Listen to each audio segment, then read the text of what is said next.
All right, well, let's go ahead and get started.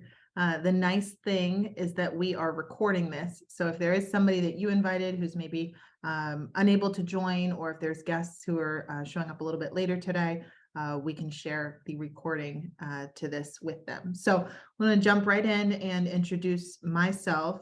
I'm Kirsten Parsons. I've been with the Ingleside team for about 6 years, and I'm just thrilled to give this presentation to you today. I tend to do it, probably 1 or 2 times a year, and it's so helpful. And it is a reflection of a lot of my own experience and work in senior living. So I will share, prior to working in my current role, I did work as a clinical dietitian. And prior to that, I did work as a nursing team member. And all of this work has been in the senior living field. And so I have worked in skilled nursing facilities and standalone assisted living communities. I've worked in independent living, and then also in the CCRC setting, which is where you have each of those levels of care on one campus. So it's been helpful because not only have I been able to be part of Ingleside's communities, I also have worked in a not-for-profit life plan community outside of Ingleside. And then I've also worked in these other communities in a consultant fashion. So a lot of kind of eyes on different ways of running a community, and it has been able to inform what I do in my current role now. So I think we're pretty familiar with Zoom at this point, but if you want to ask a question, just scroll over the bottom and you'll see a chat or a Q&A icon, and then you can type your questions in there, and we'll address those at the end. So before we jump into today's discussion on navigating assisted living and memory care options, I want to get 2 other dates on your calendar. If you are a caregiver, both of these I think are going to be helpful to you, but particularly the event that we have coming up with Marianne Buckley on April 5th. She is a geriatric care manager and social worker, and she's going to be sharing with us just ways to care for yourself in the midst of being a caregiver. So that's Wednesday, April 5th at 2 p.m. And then in May, we'll be hosting Melanie Chadwick. She is a geriatric nurse practitioner, and she's part of Georgetown's Memory Disorders Clinic. So that should be an informative time together. Both of these are virtual. So no matter where you are located, no matter where I am that day, we can actually all be together. So those are virtual webinars that are upcoming. Save those dates. All right, so we're going to get started. I can tend to speak quickly because of how much information we have. So if I am going too fast, one of you throw it in the chat and say slow down, and Mandy, my coordinator on this call, will let me know we're going too quickly, but there's a lot of good information. So before we talk about what is assisted living, I think it can be really helpful to zoom out and say what is on either side of assisted living. So if we zoom out and we see this full continuum of care, maybe points A, B, and C along this trajectory, and we see independent, maybe let's say that's A, assisted living, let's say that's B, and then skilled nursing, we'll call that C. And so when you look at this full continuum of care, independent is a non-medical model, and so that would be a social setting. So we think about enjoying a resort-like community where you've got all these concierge services and amenities, but it's not a medical model. And so an individual who is very active, who's able to manage their own care needs independently, enjoys different dining venues, but isn't dependent on having someone cook for them. So, there's a lot of services that make it really easy to enjoy and live this carefree life, but you're not dependent on that carefree life, if that makes sense. So you're doing it because you get to do it. And that's kind of independent, very social model, resort style living. Then let's skip over assisted living, point B, and jump to point C and just talk briefly about skilled nursing.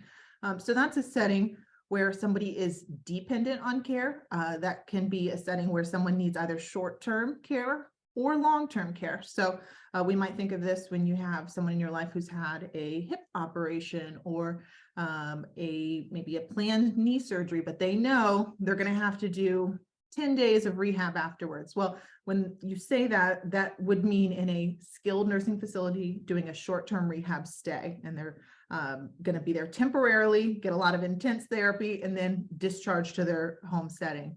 There is also long-term care within the skilled nursing facility, and that would be that point where an individual who's had significant changes physically, and so this could be over time or all at once, and they're saying, you know what, I now need a nursing team member to help me with just about every activity of daily living, and that's a very dependent care situation. Then we're talking about long-term care, and that's available at that skilled nursing facility. So those are points A and C. What did we skip over in the middle? Assisted living. And so that's what we're going to spend the bulk of our time talking about today. You hear this term assisted living, and it's maybe not clear what services are provided at that level of care, who's appropriate for that setting. What does it mean? I mean, is there a spectrum there? And so we'll get into that today. So when we're talking about assisted living, probably one of the easiest or shortest ways to describe it is to say that the individual is still able to participate in their care plan. And so what that would mean is that whether it's eating or socialization or getting dressed in the morning, that the individual who's in assisted living is able to support that process, and then they get met halfway with a nursing team member who's able to meet them there and then complete that process. So something like medications, for example, the nursing team member probably needs to sort those medications and then provide them to them at the right time. But the individual might be thinking, hey, it's 7 o'clock in the morning, I know I get a pill, and they might say to the nurse, hey, are you coming down? And yeah, I've got it right here for you. So there's this kind of coordination of you're doing a part, I'm doing a part, and we're both working together. So assisted living really is that meeting each other halfway point where each of those activities of daily living, the individual is able to do some part in that care. We're also going to talk today about memory support. And so what I would want to make a distinction here is that memory support is not a regulated level of care in the same way that assisted living is and skilled nursing is. Those are regulated terms, and it means that the Center for Medicare and Medicaid Services and the local jurisdictions have input in how those levels of care are run. There's standards that are uniform across that jurisdiction. And so there's that kind of accountability there for what it means to say that you're in assisted living. Whereas when you have a memory support or a memory care neighborhood, there are standards there, but the level of care is still going to either be assisted living or skilled nursing. And it's an approach to care when you're saying I have these, dementia trained staff, or we have a secured neighborhood. That's an approach to caring for a specific diagnoses, but it is not a level of care. Assisted living and skilled nursing are the levels of care that we're going to be looking at and talking about. All right, so we've used that term, activities of daily living, a few times. Within this area, you'll hear it called ADLs. So we're talking about all the things that you and I may do independently without even thinking about it, and we take it for granted. So our bathing, walking, dressing, toileting, transferring to the toilet or to bed, and even something like eating, holding those utensils or being able to cut food up. Those are our activities of daily living.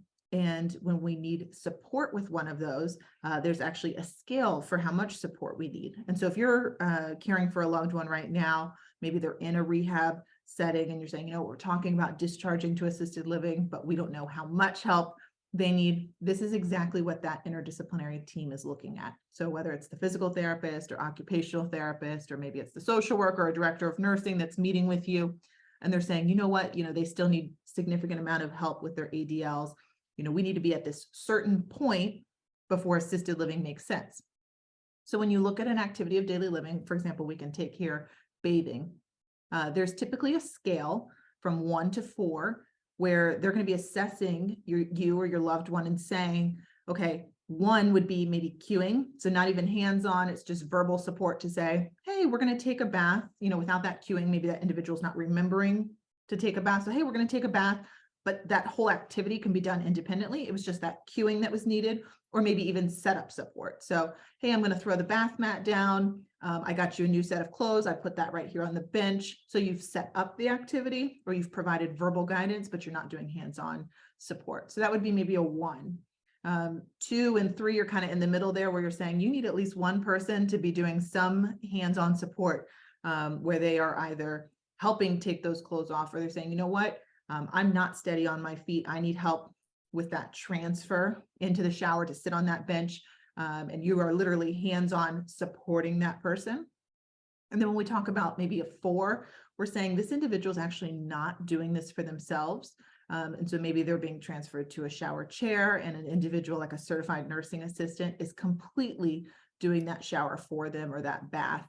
And so that would be kind of a total dependent care. So that's that scale. And so when you are in a setting where somebody's saying, hey, we're looking at your ADLs and how much help you need, that takes that sentence and breaks it down. What does that mean? So I think that can be helpful because so much of whether somebody is or is not appropriate for assisted living is based on this, their activities of daily living, and then how much support they need.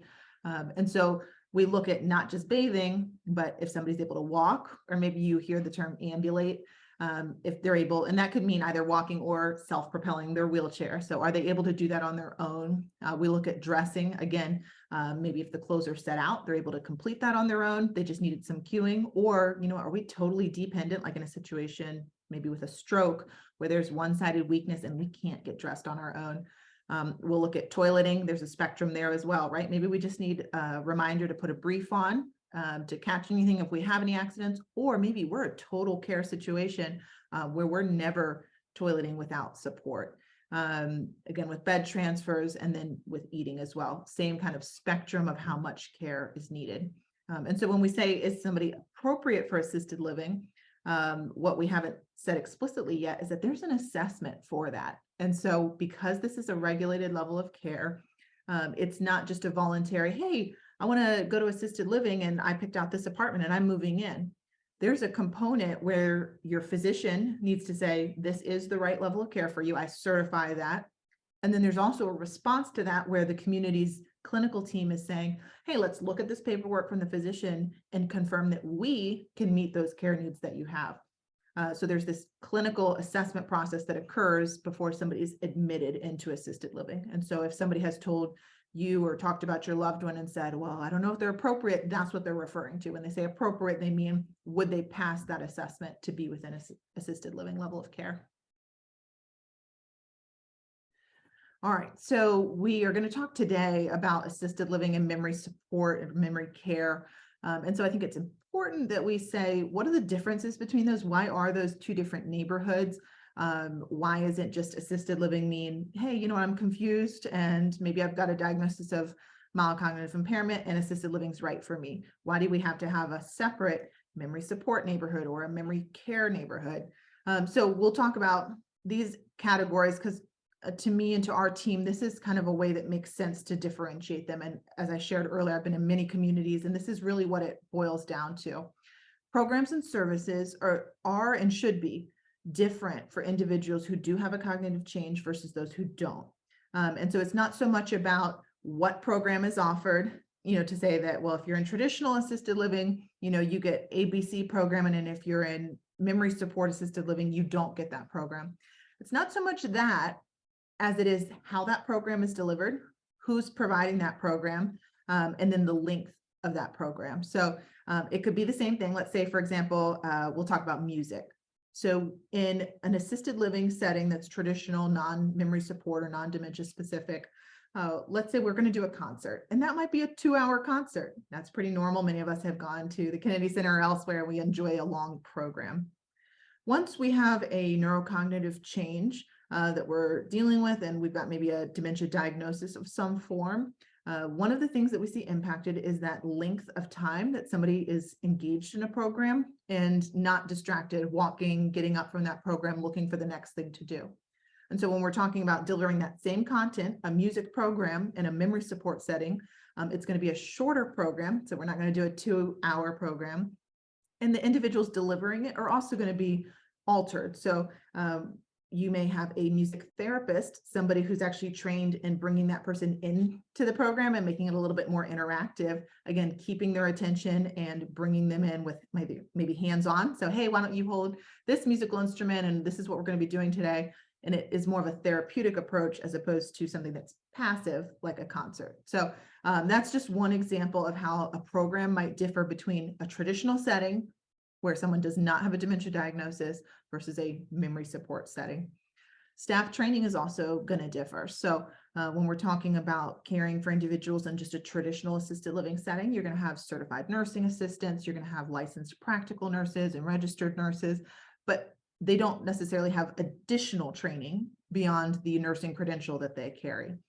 In a memory support setting, each of those individuals needs dementia care training. And so in our community, that means that they are certified dementia practitioners and they have received training in validation therapy and redirection and de-escalation, and they're able to care for somebody who is presenting with this disease and these behaviors that they understand because they've been trained in saying, hey, you know what, if they say this, really what it's meaning is that they might be uncomfortable or they might be hungry or looking for a bathroom. And so how do we interpret body cues to understand maybe what they're not verbally sharing with us? So there's that extra level of training, and that's necessary and should be a part of any specific memory support or memory care neighborhood that you're looking at.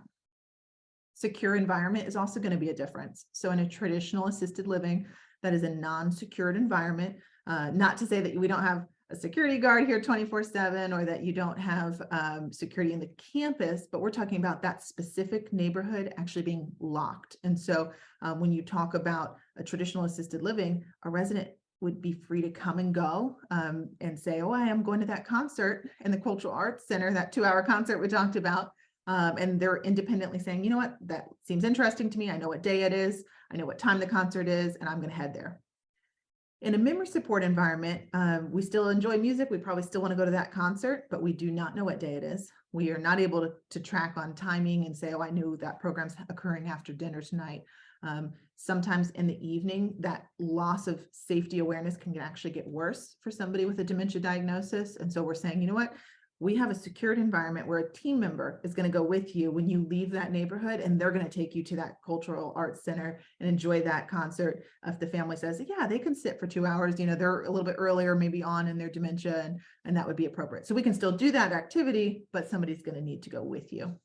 And then staffing ratios are also going to differ. So in a traditional assisted living, where you're looking at a nursing team member who may support 8 to 12 residents, in a memory support setting, you're saying, you know what? We have some unique needs here that they're not necessarily all clinical, but we have a greater need for cueing, for guidance, for somebody to kind of be with them at a more frequent interval. So as opposed to checking in on somebody every 2 hours, which would maybe be a norm in assisted living, we're saying, you know what, we need to be checking on somebody every 15 or 20 minutes to say, okay, we're still enjoying that fitness class, or, oh, you know what, we ate our lunch pretty quickly, let's go to the next program. And so there's that higher staffing ratio, or should be a higher staffing ratio in a memory care or memory support setting. So when is assisted living a good option? Great question, because this can be a tricky one. If we're waiting for our parent or loved one to say, hey, I'm ready to go to assisted living, in my experience, that's happened 1 out of maybe 25 times where somebody is saying that, but most traditionally, something has occurred that has changed an individual's needs, whether that's cognitively or physically, where they're saying this is no longer a safe setting at home or wherever their home situation was, whether they've already downsized or this is their lifelong home. It's typically generated around safety. And that conversation starts, okay, we've identified an issue. Now, what do we do? And so for me, in my experience, I want to just list a few of these bullet points of things that I see when somebody starts to have these occurrences. Those can be your little indicators. You know what? Assisted living should be on the table. We should be talking about this level of care and getting that support because these aren't normal parts of aging.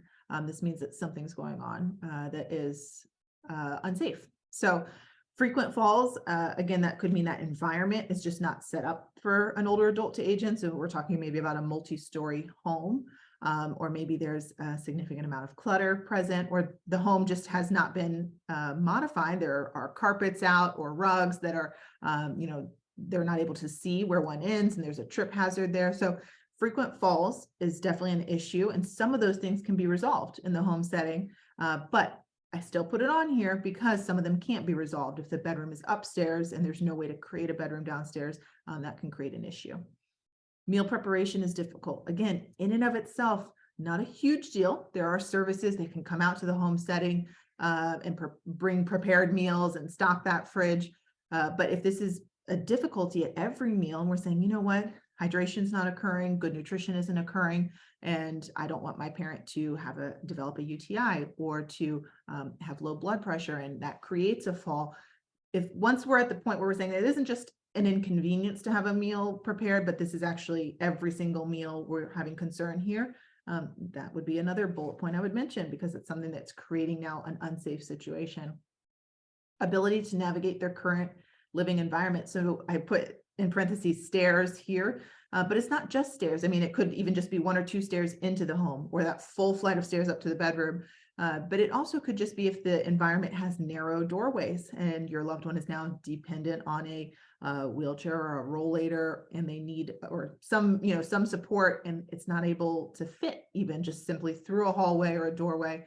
That can start to create challenge. Again, with a bathroom, if there's not the grab bars installed, or maybe there's a tub and really we need a shower. So again, just safety concerns around their current living environment.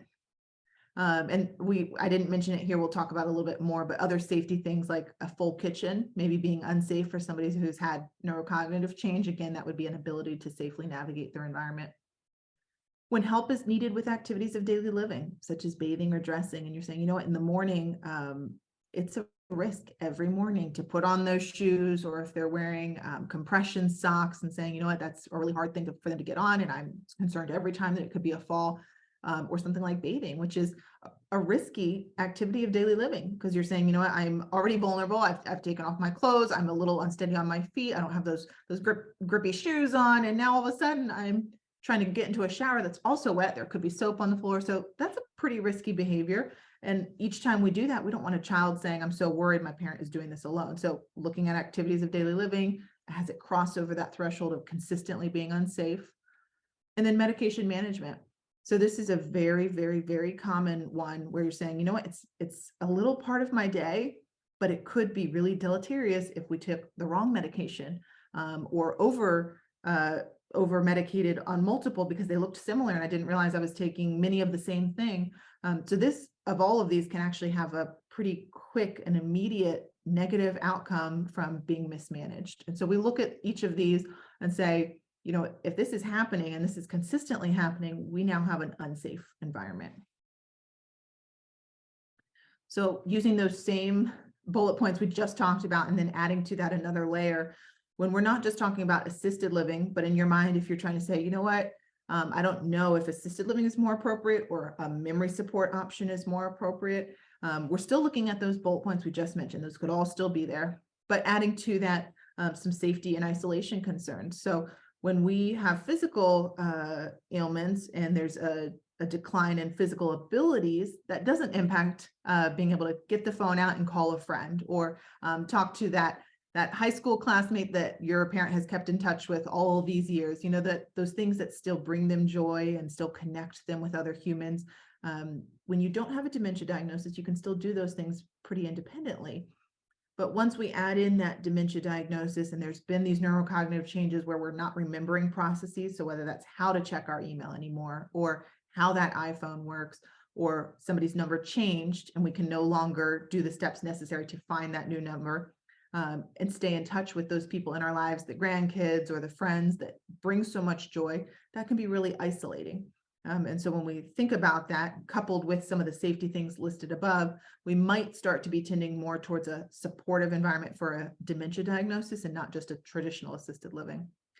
When cognitive decline is present, so if the physician has said, you know what, we did a mini mental exam, or we did the Montreal exam, and we've seen that your loved one has this score, and that means there's this amount of confusion that we've seen, and this is kind of how it lines up with other older adults of the same diagnosis, and we really feel like an assisted living that has a memory care or memory support would be appropriate. So that's a great reason when a physician is saying, hey, I refer you to this level of care. Social engagement concerns. So we talked about this a little bit in terms of one-on-ones, right? Calling a friend or not being able to set up those visits. Hey, come over for dinner, or I'm going to, you know, ask my child to help me get to you for dinner. But in a broader sense, not just one-on-one, but having dinner with a lot of people, or having that music therapy opportunity, or enjoying a fitness class with 10 other people. When you think about social engagement is not just one-on-one, but enjoying those group settings and those dynamics of somebody making a joke and just enjoying how your mind works and you're stimulated when you are with other people. And that's as we see changes in that or decreases in that, where your parent maybe always attended a place of worship and now they're not anymore. And you're saying, you know what, they used to really enjoy that. They used to enjoy being in these group settings and they're not doing that anymore. Then that would be another reason to begin looking not just at an assisted living, but saying, you know what, they need some help pursuing that on their own. They're not going to be able to set up these events. Dementia-specific approach and training necessary. So if you're saying, you know, I already know my parent has sundowning, there are some behaviors that are occurring every day. I need them to be in an environment where the staff are trained in how to respond to those behaviors, then automatically we're saying we're looking more at a memory support or a memory care setting. And then similar to that, if you're already aware that your loved one is experiencing a lack of safety awareness, and so they're not trying to exit unsafely, or you've maybe heard the term wander risk, they're not trying to do something dangerous, but maybe they have a very vivid hallucination that takes them outside and it's the middle of the night, or perhaps they are reverting back to an earlier season of life and they're saying, you know what, I think it's 8 o'clock in the morning and I'm ready to go to work, and they're retired. They haven't gone to work in years, but that's the pattern that has arisen, and they're either getting their clothes on and shoes on, they're going to go somewhere. And so when there's that kind of sense of, you know what, mom or dad is not safe, or my partner is not safe anymore, I'm locking all the windows or doors. When we're talking about that secured environment being necessary, we're definitely talking about a memory support or a memory care setting. All right, so I want to be helpful to you by talking about navigating your options. So when you know the information that we've just talked about, and you said, you know what, I've got a clearer picture of where my loved one needs support. I have an idea now that we're not just talking about assisted living, but we're talking about a memory support assisted living approach. Or you say, you know what, I don't need all that. We're just talking about assisted living. So now you've got an idea of what you're looking for, and you want to know, how do I go about looking for this? So you want to know what type of communities are out there, and then we're going to talk about how to pursue looking at these different communities. So just a few options. Not all communities are the same. And so you may have already seen that, where you're driving down the street and you say, oh, that's just an assisted living. Or you pass Ingleside's campus and you say, oh, wow, that's huge. Is that, you know, lots of levels of care there?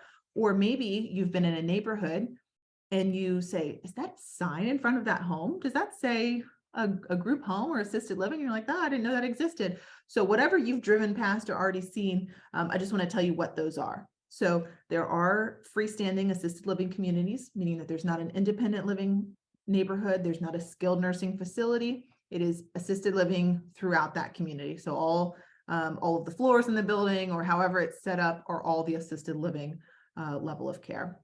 Then something that is, I think, very much more common now is to see assisted living with a memory care component. And so they're saying, you know, we've got 4 floors that are assisted living, and then we have 2 floors that are memory care. So those are those secured floors where hopefully their staff are trained in dementia best practices, and there's those programs that are modified for that need.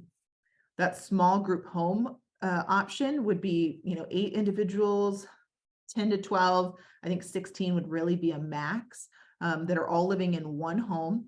And just like it sounds, it's supposed to kind of recreate that environment of a home setting, but the care has come to you, is kind of how it's supposed to feel. So this is a unique option because you're going to be saying, you know what, I'm positive that all of the other personalities in that group home are a good fit for my loved one.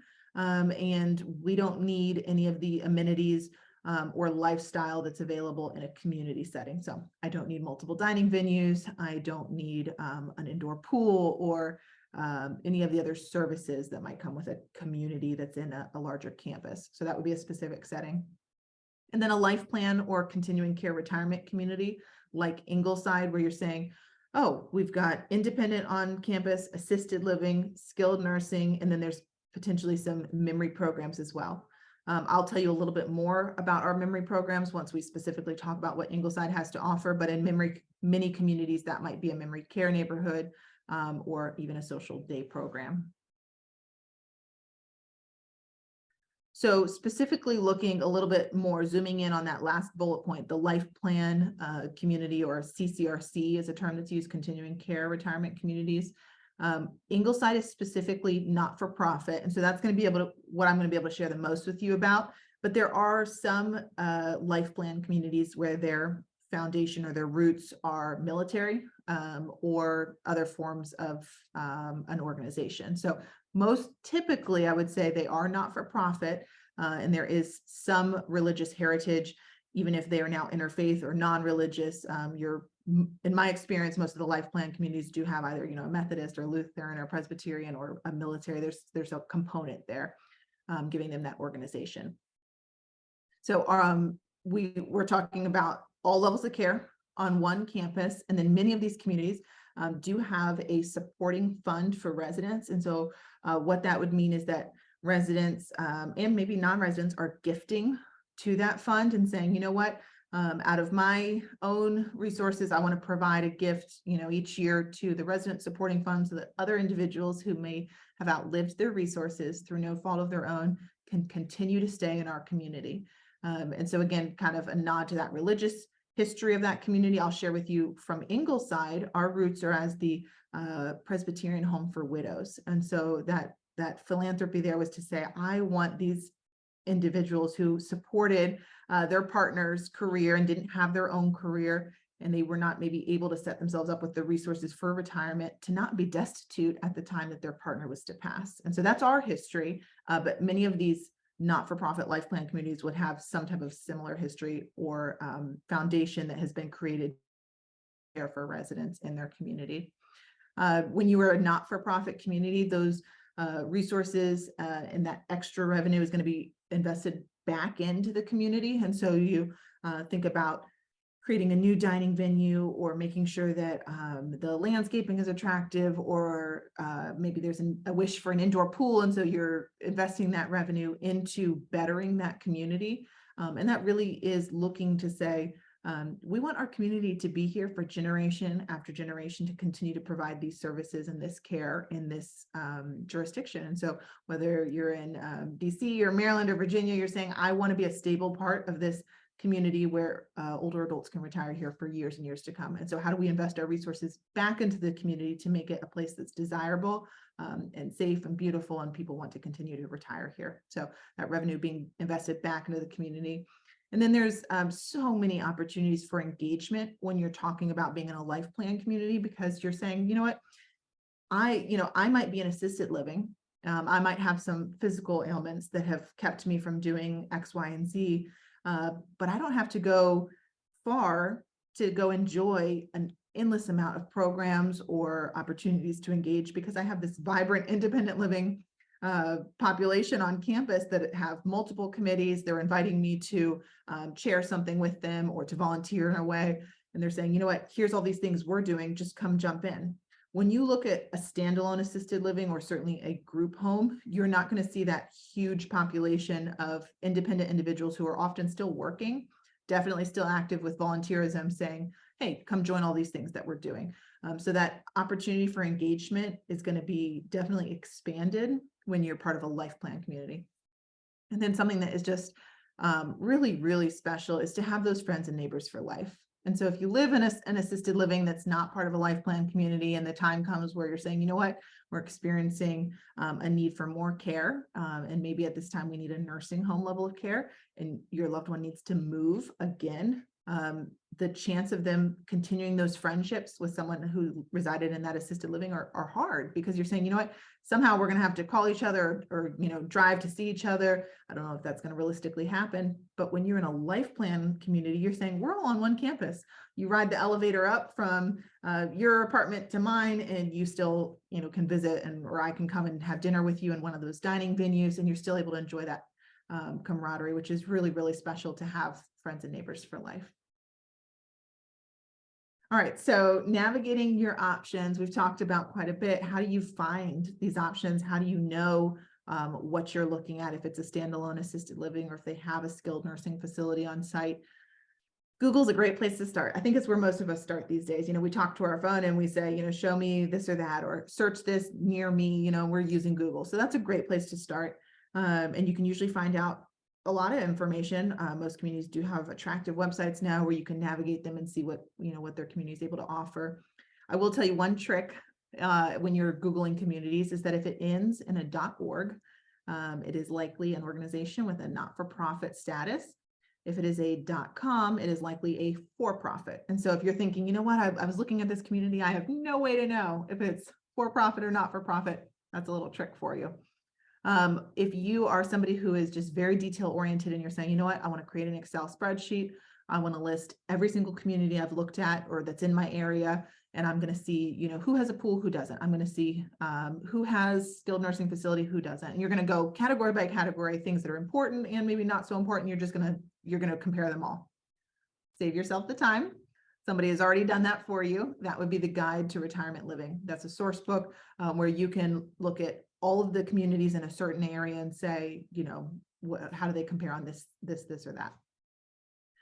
Senior Living Navigator, this can be a really quick place to start. It would not be my favorite in the sense that I don't think it's as specific as maybe you would want it to be. But if you're pressed and you're saying, you know what, my loved one is already in a rehab setting, I need an assisted living, I don't have time or the emotional bandwidth to do this research myself, I need somebody to do it for me. A Senior Living Navigator would be something like A Place for Mom or caring.com, and you're going to share about your loved one with them. And then they're going to push your information out to all of the different communities that are within the geographic area that you say is appropriate for you. So you might say within 20 miles, tell me every assisted living. And so they're going to reach out to those communities on your behalf. And so that can help you because you don't have to share your story 20 times. Or have 20 phone calls or wait for 20 sales counselors to call you back. So that can be helpful because it puts the onus on the sales counselor to reach out to you because your information has been shared with them already. The downside is that can be overwhelming.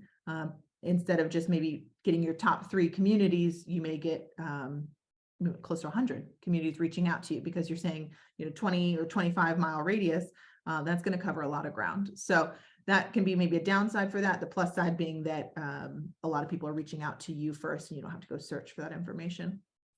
One of probably my top choices is to have a family or friend referral. And so if you know someone who's been through this process, especially if they're here in this area and you're saying, you know what, some of the exact communities that you looked at could be an option for me and my loved one, ask them, ask them where they looked, ask them their thoughts on that place. Was it clean? Was it attractive? How were the staff? Were they kind and friendly? Just ask them their experience. And yes, there's some subjectivity to that where maybe their preferences are different than your preferences, but you can kind of weed through that and you can still get the bulk of that content of, was that a good community that I want to get it on my list? My top choice, best recommendation I can give you is to involve a geriatric care manager or a life care manager to say, I'm going to pay you this hourly rate, whatever it is, comparable maybe even to like an attorney where you're saying, here's this hourly rate. Now you come help me from your expertise and you tell me where my loved one should go. And this is incredibly helpful because these are individuals who are typically an experience as a registered nurse or a social worker.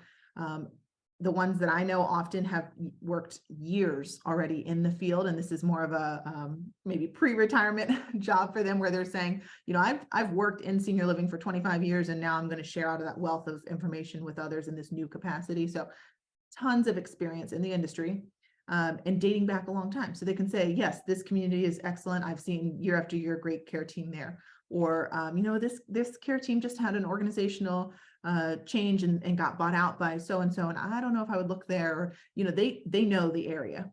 The other part of it is that they get to know your loved one. So they do have this clinical background and they're going to ask you all of those questions of how much support does your loved one need with activities of daily living? And they're going to be going through what can you afford financially? Are you managing your loved one's resources? What does our budget look like?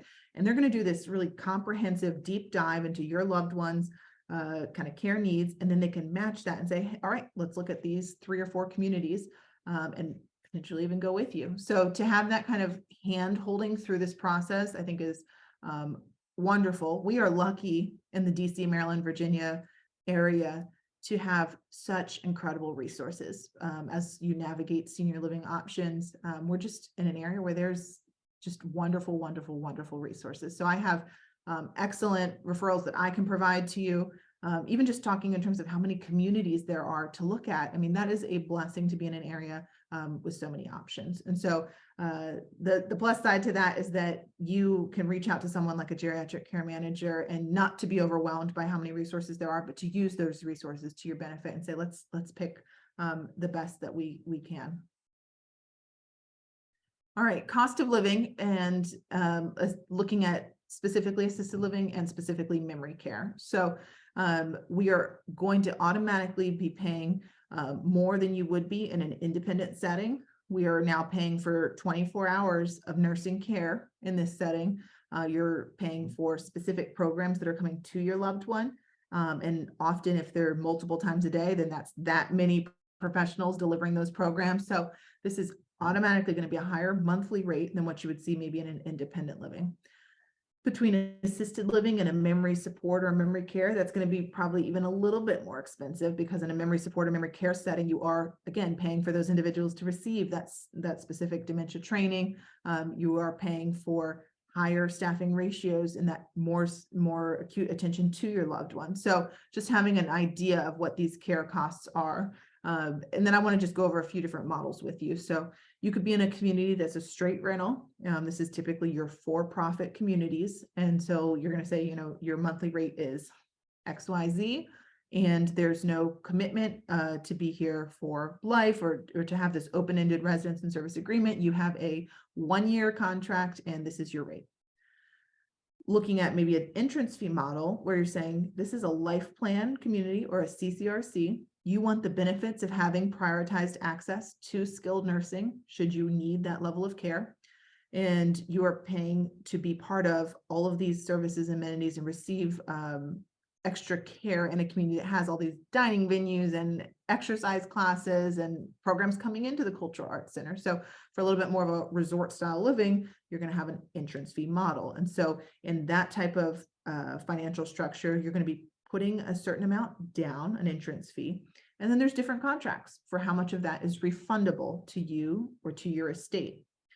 Some communities that are entrance fee models only have the entrance fee apply to their independent living. And then if you're coming along and you're saying, you know what, we're not going to be able to move into independent living. We now have some medical needs. We're going to be looking at assisted living or memory support. They may say, we don't have the entrance fee, or they may say it's a very, very small entrance fee compared to what you would have paid in independent living. So that's one, as you're making maybe a list of questions, that should absolutely go on there in terms of what is their entrance fee or straight rental. And then if you're moving directly into assisted living, is that a modified entrance fee?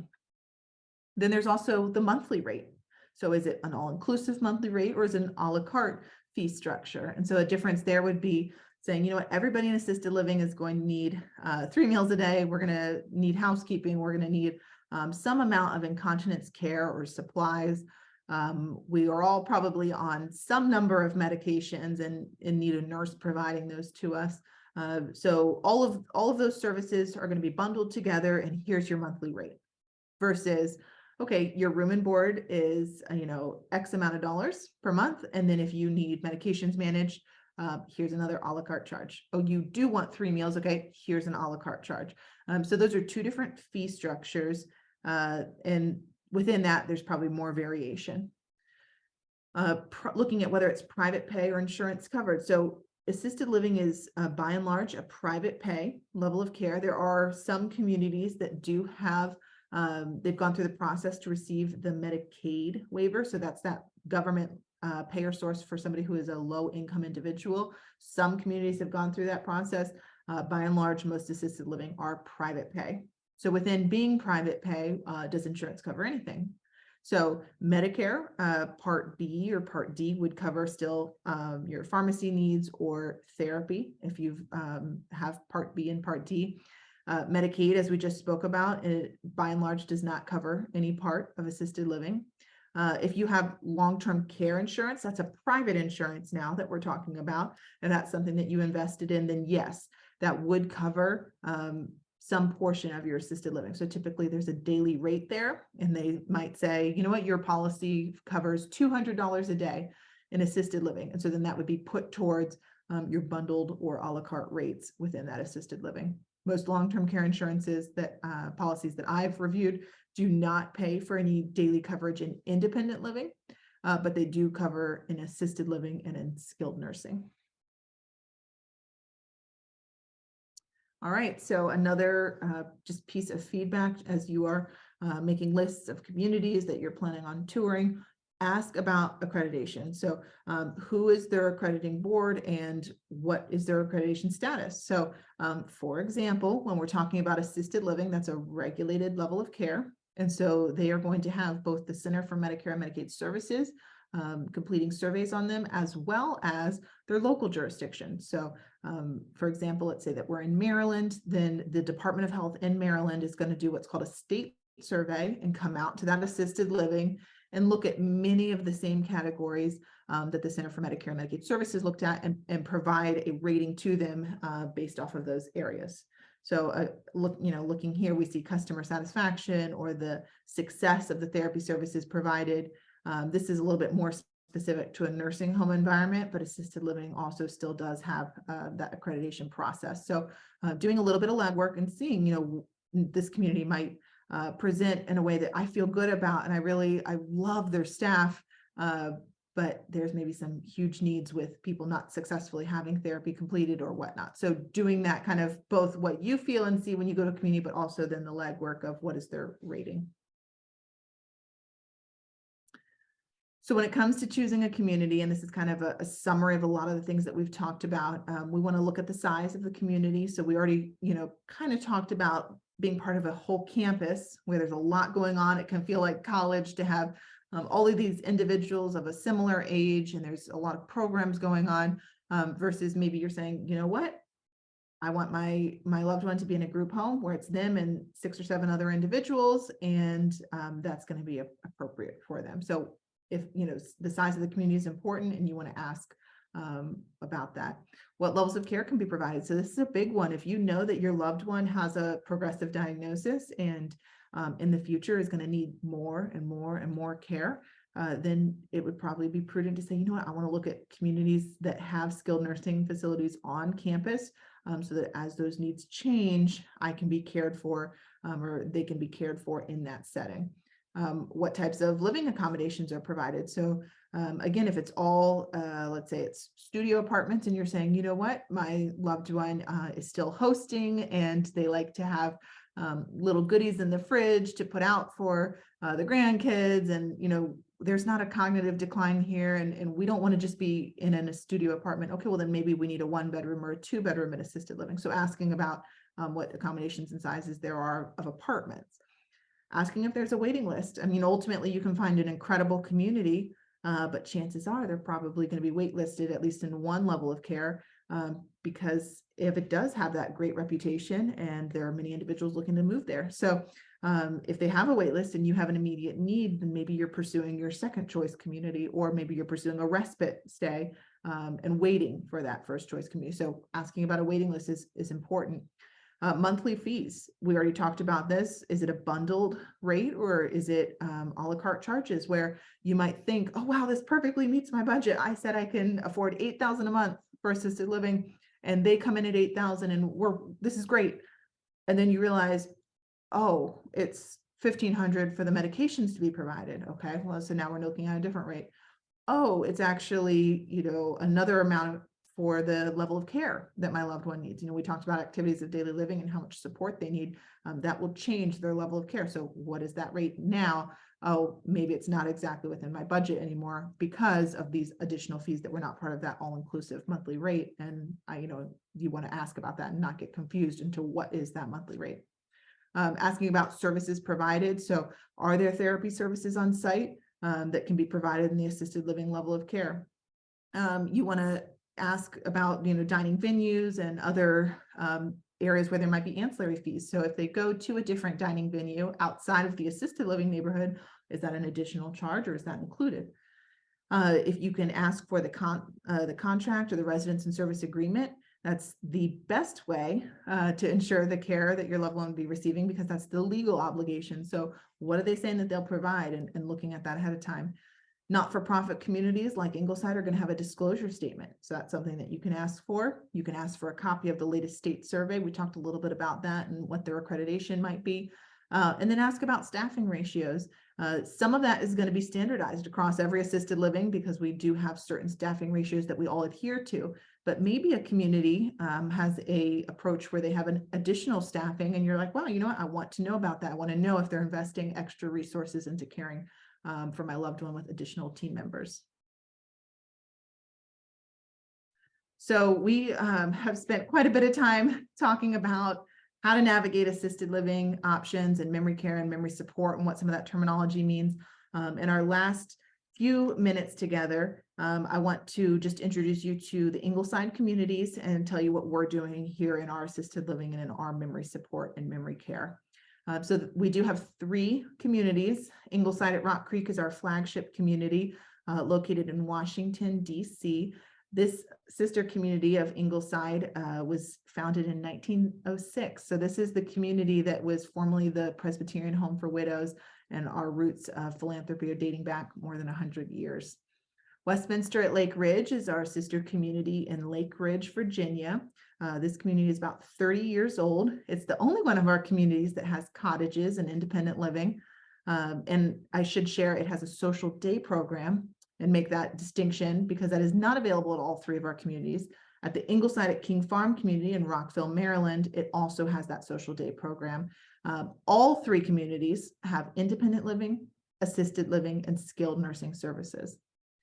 At our DC and at our Maryland communities, we also have memory support services at the assisted living level of care. So I'll just take a minute and share with you what that means to us, because some of this terminology can differ from community to community. At Ingleside, it's important to us that we have dementia services at each level of care, and if that's possible in that jurisdiction. And so in independent living, we want to have those social day programs as an option. It's not a medical level of care, but it can be a great opportunity for somebody to be engaged with other individuals who are also experiencing some changes cognitively. And then we also want to have our memory support services. This is a residential option at the assisted living level of care. So we're saying someone who is still socially engaging and likely ambulatory and still wants to have that great conversation at dinner, but maybe it's going to be the same conversation every night at dinner. And so maybe an independent living setting is no longer appropriate for them for a handful of reasons that we discussed, but in a memory support setting with other individuals who are also still at that assisted living level of care, they feel really at home, like, wow, you know what? I'm not being ostracized or treated differently. We're all kind of experiencing some changes. Then our communities also do have memory care services. And so this would be at that highest level of care, a long-term care setting where you're saying, you know what, our physical needs have now really outpaced, or at least have paced with our changes neurocognitively. And we're not so much leaning into robust social programs as we are really needing a high level of nursing care. And so for our communities, that would be what memory care means. So taking a minute just to tell you about what makes what we're doing at Ingleside really special. So, you know, things that maybe you'd say, you know what, a building, it's not that important. I want to look at the people. That's true. The staff are so important, but I will just tell you, we have beautiful spaces. Our buildings for memory support were built about 4 years ago using the best in research for what design is appropriate for an individual who's experiencing neurocognitive change. And one of the things I'll just tell you is that the way that the neighborhoods are laid out, each apartment door opening to that common area, and you can really get engaged with a program with such little effort. And so you're opening your apartment door and you may not have remembered that it was Wednesday. You may not have remembered it was 2 o'clock, but there's a fitness class going on and you're thinking, I'll join that. So that's an intentional neighborhood design, really beautiful spaces. The individual residences are all really spacious and bright, high ceilings, high windows, and just a really beautiful space.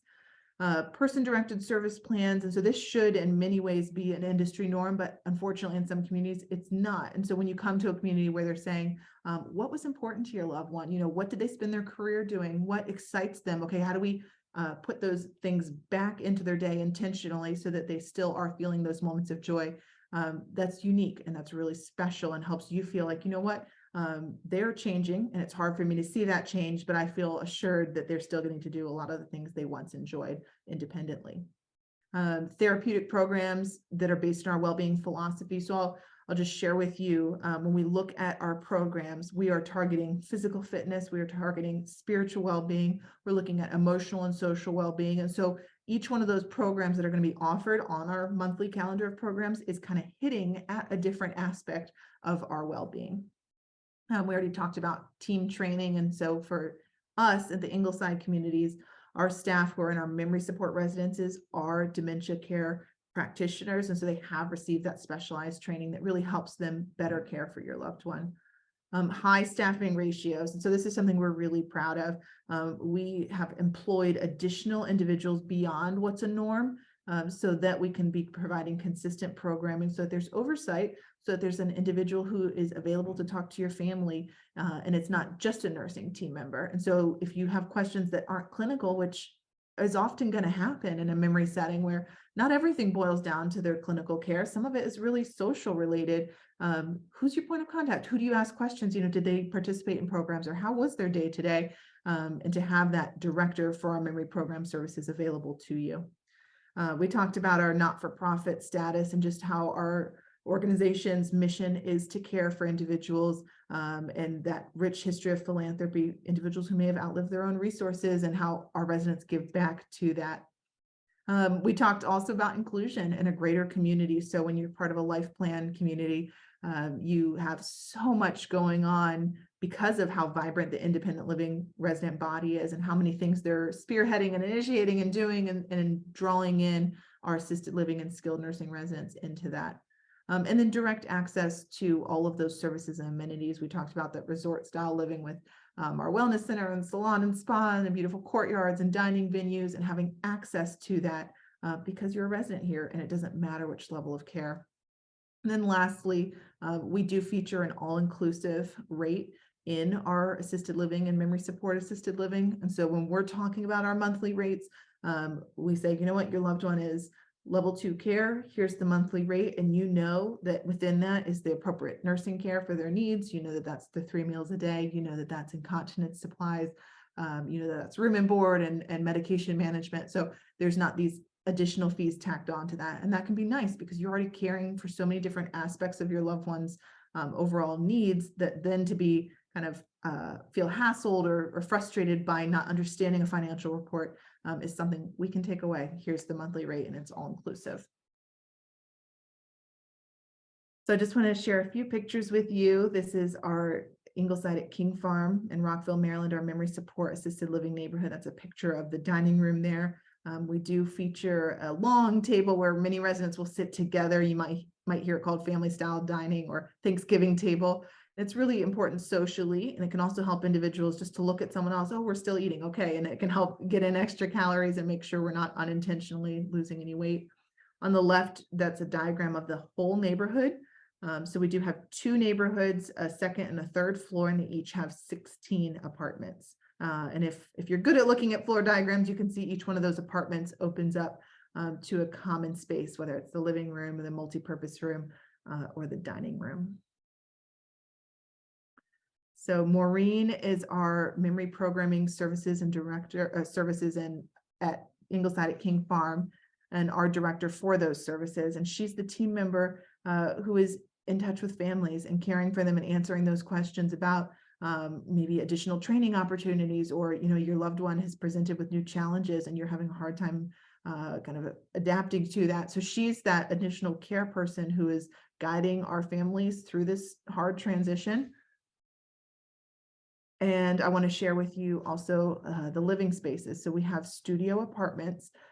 We have really recognized this streamlined living where we're saying, you know what, this is a space to rest, to be restored, but we are not cooking. We don't have full-scale kitchens or family rooms. We're not hosting in our apartments. We use the greater community to be those dining venues and spaces to get together with family.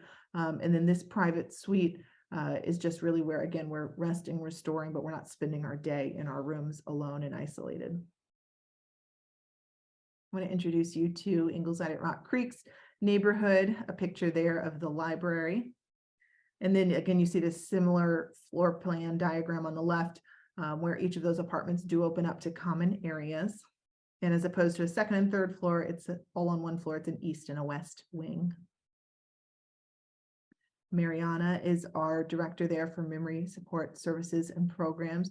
And again, that same role that I mentioned with Maureen, where she's caring for families through what is unlike any other move that you're going to be doing. And so this is a unique thing. And so we've dedicated unique support to this season. Caring for somebody with a neurocognitive change is not similar to other things that we've done. It's not similar to other ways that you've cared for someone. There's some unique, I mean, there are some similarities, but there's some unique challenges that require specific care and attention. Again, just introducing you to the apartments there. And just as a recap, so we're running out of our time here, and I just want to leave you with a couple bullet points of why making a move to a supportive environment may very well be the right thing for your loved one. Looking at socialization and intellectual stimulation, you know, we talked about how important it is to have dinner with others, to enjoy a program and not just be one-on-one all the time with maybe a caregiver, because you can do that. You can stay in your home setting, you can bring a caregiver in, and they can meet some of those needs. But certainly it's not meeting the needs in a community setting where you have the dietitian, the social worker, you have the CNA helping, and then you also have all these other amazing residents who have great stories to tell, who can provide that stimulation over dinner and have a good conversation. Or maybe it's just the support. Maybe there's not a conversation being had, but it's just living life with others. Professional and compassionate support when needed. So I did just briefly introduce you to Mariana and Maureen, but those are only two of many, many team members who are trained in caring for you and your loved one through this process.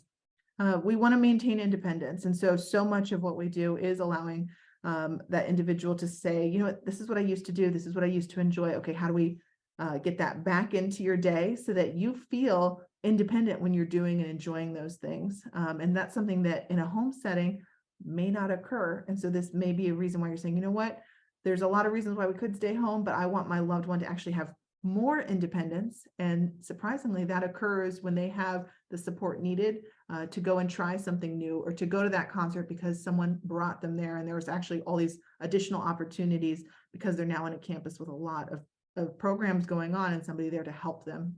We talked about safety and security, both just generally in our community, but also looking at memory support and why that might be necessary there.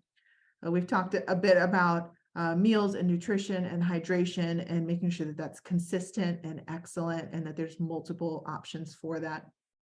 Availability of transportation. We didn't talk about this at all, but we have a transportation department here. And so if maybe you don't live nearby and you're saying, you know what, if we move to a community, I want to know that my parent can still receive transportation to their preferred doctors, or, you know what, my spouse has a specialist that I still want them to be able to go to. And so knowing that we have that transportation. Investment in the future and a healthier lifestyle. And so we've talked in many ways about different components of care that may be getting to be unsafe. And so how do we invest in our future and saying, you know what, we're not going to wait for something very negative to happen. We're going to go ahead and make a move to a community where we can say, I want more years together. And how do we do this in a way that's safe and healthy?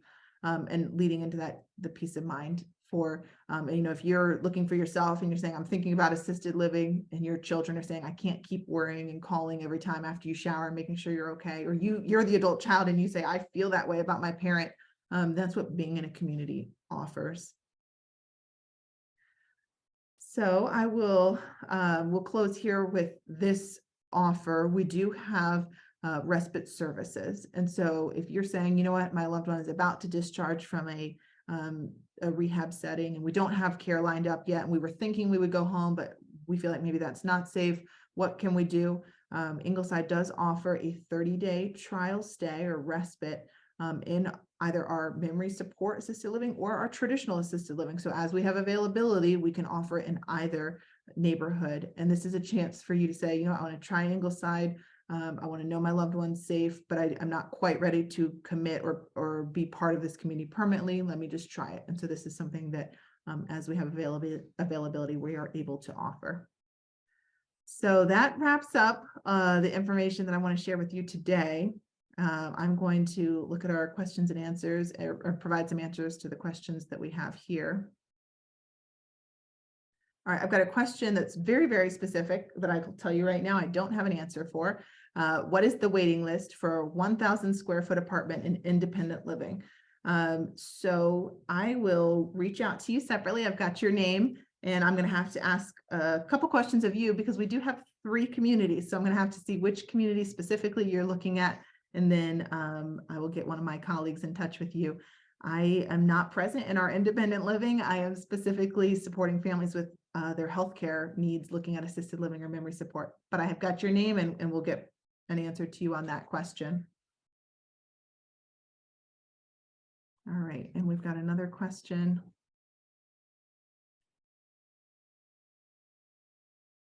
All right. And I can follow up separately with you as well for that question. All right, any questions for the whole group, all of us that are on the call, anything that is specific to what maybe Ingleside can provide in assisted living or in a memory support setting, or maybe just in the industry, you've got a question for me about anything that I shared today.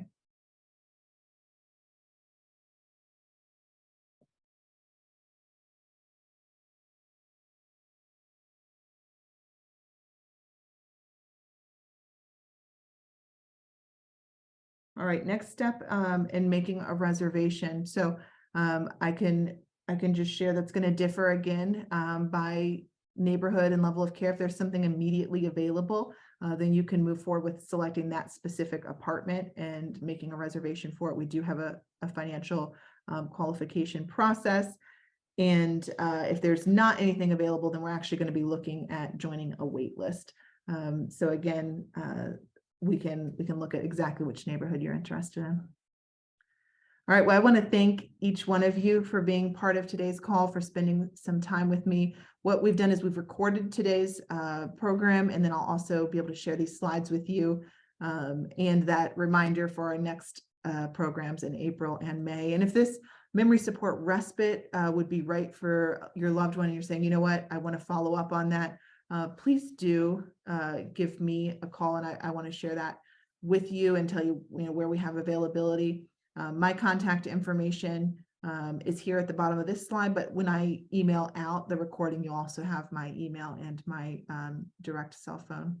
I've got one other question I'll answer just real quickly before we jump off. So what if your parents are in different levels of care? And that is not uncommon. As we're caring for individuals at a younger and younger age to be in a partnership, we're still seeing that. So we're not so much caring for a widow or widower as a couple. And so really the probably the most honest answer I can share for you, because there's nothing easy or cut, something that we can cut clearly and say, oh, black and white, here's what to do.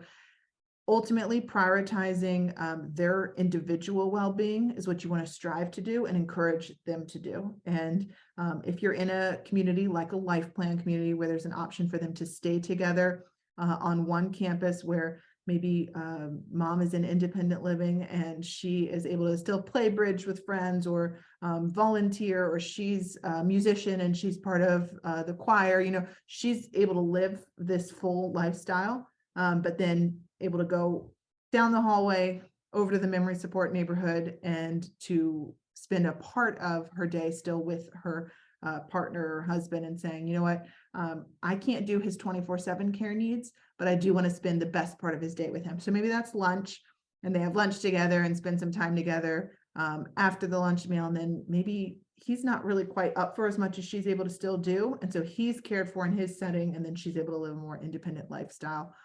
That's what I would strive to do, is to have them each prioritize their well-being. I've had couples who've pursued living together, and they kind of split the difference, and they say, you know what, we'll both compromise and we'll live in a traditional assisted living together. And I can only share from the experiences that I've been a part of, and that ends up not being the right fit, because the more independent partner is saying, I feel overwhelmed. I mean, somebody's asking me every day if I'm okay, or they're coming in and checking on me, and there's not this sense of privacy. And I don't need all of this kind of intrusion in my lifestyle because I'm fully independent. And then on the other end, you have an individual who may present with either a more severe physical need or a more severe cognitive change, and they're not getting the appropriate programming and stimulation in that setting because we've said, you know what, hey, a traditional assisted living is fine, and yet nobody's coming to check on them every 15 minutes or 20 minutes and saying, hey, why don't you come to this program? Or they can't just open their apartment door and see, oh, music therapy is going on. I think I'll enjoy that. You know, there's more of an environment that looks like a traditional apartment complex. And so every single aspect of a care that's maybe unique to memory support or even looking at long-term care is going to be specific and different and better for that individual's well-being. So every couple is different and each situation is different, but that would be the recommendation, is to prioritize each individual's well-being, recognizing that they can still be together in the same community, depending on where you're looking. So you all have been so generous to spend more than an hour of your time with me. I will follow up with the slides and the link to the recording for today's session. Have a wonderful rest of your afternoon.